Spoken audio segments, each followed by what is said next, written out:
Nah, terkait dengan pembahasan terkait pengukuran performansi, di mana itu terkait sumber data pengukuran, ada untuk memperhatikan pendapat pelanggan dan memperhatikan pendapat staf.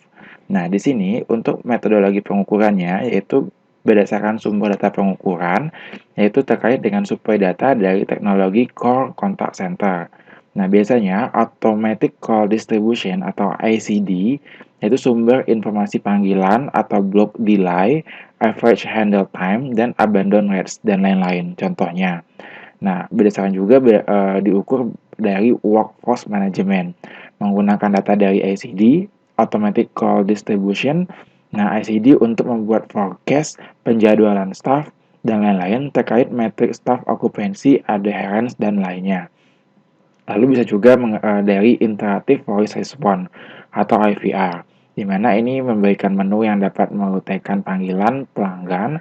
Nah, sistem ini dapat melaporkan penggunaan menu, exit point, dan lain-lain terkait matrix call transfer rates.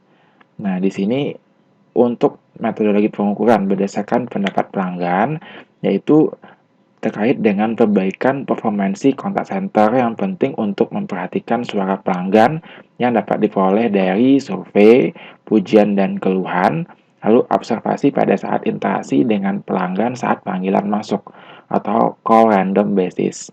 Nah, lalu terkait pengukuran dari memperhatikan pendapat staf, yaitu dari perbaikan performansi kontak center yang penting untuk memperhatikan suara staf dan memastikan staf selalu dalam kondisi happy atau data dapat diperoleh berdasarkan survei ke staf atau blind survey. Nah, ini adalah benchmarkingnya. Benchmark terhadap perusahaan dengan transaksi dan volume panggilan sejenis untuk yang pertama. Lalu kita juga bisa melakukan benchmark terhadap perusahaan yang menggunakan proses dan pengukuran yang sejenis. Lalu yang ketiga, kita juga bisa melakukan benchmark tidak hanya terhadap perusahaan yang memiliki jenis industri yang sejenis, akan tetapi juga terhadap perusahaan selain itu. Nah, jadi untuk beberapa tools atau software untuk pengukuran performansi, yang pertama yaitu software analisis matrix performansi call center dan KPI. Contohnya itu ada OpenSpam Desktop Analytic Tools dan Conversaves Measurements Toolkit. Lalu ada performance dashboard, di mana ini untuk menampilkan data pelacakan performansi dari hasil konsolidasi matriks dari berbagai contact center dan sumber data. Contohnya ada Innova Performance Tracker dan LiveOps Insight.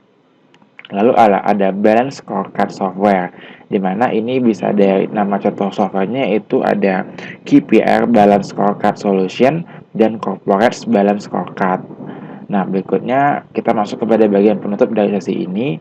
Yang pertama adalah kesimpulannya tidak ada daftar matriks yang lengkap atau sempurna untuk mengakur performansi kontak center. Lalu, kesimpulan yang kedua, tidak ada standar industri yang baku untuk setiap matriks performansi. Nah, kesimpulan yang ketiga adalah setiap matriks yang digunakan maupun standar yang ditetapkan sebagai KPI untuk mengukur performansi harus sesuai dengan tujuan utama perusahaan dan faktor lain seperti jenis perusahaan, ukuran, budaya, produk staff, dan lain-lainnya. Nah, perusahaan harus menyadari dampak antara satu matriks terhadap matriks yang lain. Perusahaan tidak boleh hanya fokus pada salah satu matriks performansi. Nah, lalu yang terakhir adalah untuk evaluasi dan pikirkan ulang matriks yang digunakan minimal sekali dalam setahun. Apakah masih relevan dengan tujuan perusahaan? Apakah masih dilakukan pengukuran dengan cara yang tepat dan lain-lain? Dan yang terakhir adalah apapun matriks yang digunakan, perusahaan harus melakukan siklus Divine, Matrix, Measurement, dan Automation. Nah, referensi untuk sesi ini diperoleh dari The US Contact Center Decision Makers Guide edisi kelima tahun 2012, yaitu Contact Babel, Contact Center Industry Export, lalu dari juga Call Center Matrix, Best Practice in Performance Measurement and Management to Maximize Quit Line Efficiency and Quality. Ini dari North American Quiet Line Consortium tahun 2010.